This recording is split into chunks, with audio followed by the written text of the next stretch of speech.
WhatsApp guys, again I am back with English subtitle. So start करते हैं आज ही अपने पहले सेंटेंस के साथ। अगर तुम्हें किसी चीज़ में मदद चाहिए हो अगर तुम्हें किसी चीज़ में मदद चाहिए हो तो मुझे ज़रूर बताना। सेंटेंस को देखा जाए तो ये सेंटेंस कंडीशन के साथ आया हुआ है, जिसमें आप इफ़ के साथ इस सेंटेंस को शुरू कर सकते हैं। तो जैसा कि कहा जा रहा है कि अगर तुम्हें किसी चीज़ में मदद चाहिए हो, if you need help with anything, if you need help with anything, तो मुझे ज़रूर बताना। Make sure to tell me, make sure to tell me, it means तो मुझे ज़रूर बताना। एक बार सेंटेंस को फिर से देख लीजिए।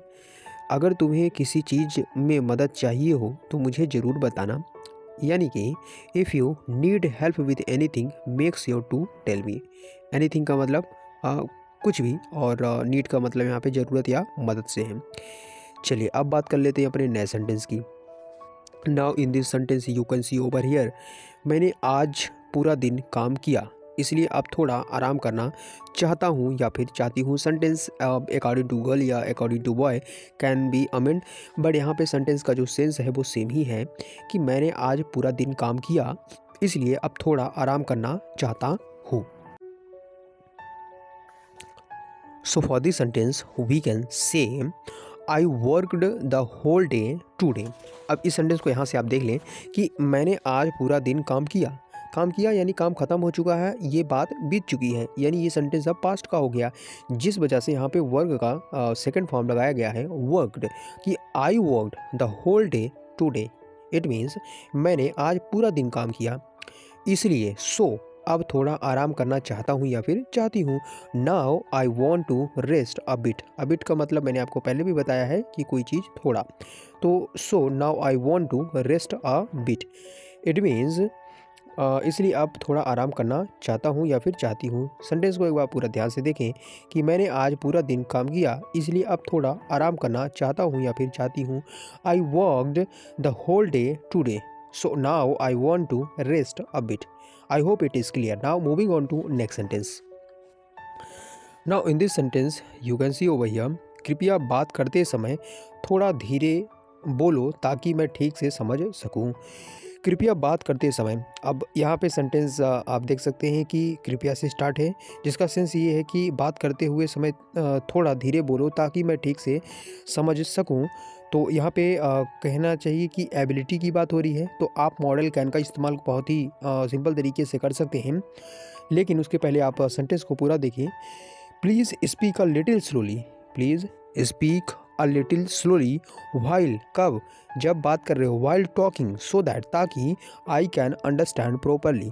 कृपया बात करते समय थोड़ा धीरे बोलो ताकि मैं ठीक से समझ सकूं।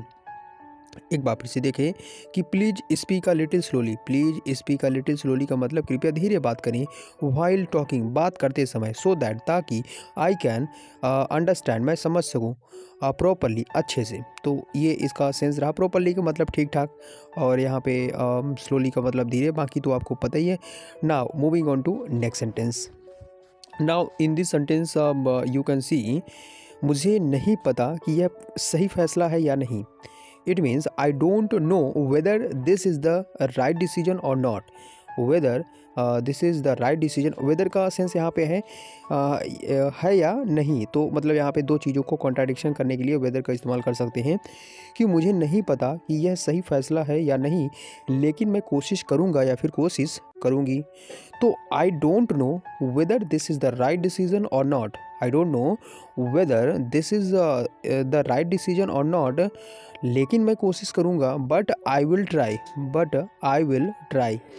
तो यहाँ पे इस पार्टिकुलर सेंटेंस का जो सेंस है वो इस हिसाब से निकल के आ रहा है कि मुझे नहीं पता कि यह सही फैसला है या नहीं, लेकिन मैं कोशिश करूँगा या फिर करूँगी। तो I don't know whether this is the right decision और not, but I will try, but I will try. I hope it is clear. Now moving on to next sentence. Now in this sentence you can see over here, अगर तुम समय पर नहीं पहुँचे, अगर तुम समय पर नहीं पहुँचे तो हमें मीटिंग शुरू करनी पड़ेगी, तो हमें मीटिंग शुरू करनी पड़ेगी। ये सेंटेंस भी कंडीशन के साथ आया है, तो आप इसको फिर से देख सकते हैं कि if you don't arrive, arrive का मतलब पहुँचने से, तो if you don't arrive on time we will have to start the meeting, we will have to start the meeting, तो हमें मीटिंग शुरू करनी पड़ेगी। विल हैव का मतलब ये होता है कोई चीज़ करना पड़ेगा या होना पड़ेगा, तो उस सेंस में यहाँ पे विल हैव का इस्तेमाल किया जाता है। तो if you don't arrive on time, if you don't arrive on time we will have to start the meeting. It means अगर तुम समय पर नहीं पहुँचे, अगर तुम समय पर नहीं पहुँचे तो हमें मीटिंग शुरू करनी पड़ेगी। It means we will have to start the meeting, we will have to start the meeting. I hope it is clear. Now moving on to next sentence. Now in this sentence you can see मैंने ये काम पहले कभी नहीं किया लेकिन सीखने के लिए तैयार हूँ। मैंने ये काम कभी नहीं किया लेकिन सीखने के लिए तैयार हूँ।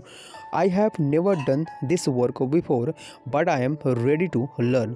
I have never done this work before, यानी कि मैंने ये काम पहले कभी नहीं किया लेकिन सीखने के लिए तैयार हूँ।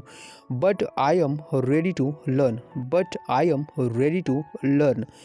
आई हैव नेवर डन यानी कि मैंने कभी नहीं किया क्या, दिस वर्क यह काम, बिफोर पहले, बट लेकिन आई एम रेडी मैं तैयार हूँ, टू लर्न सीखने के लिए।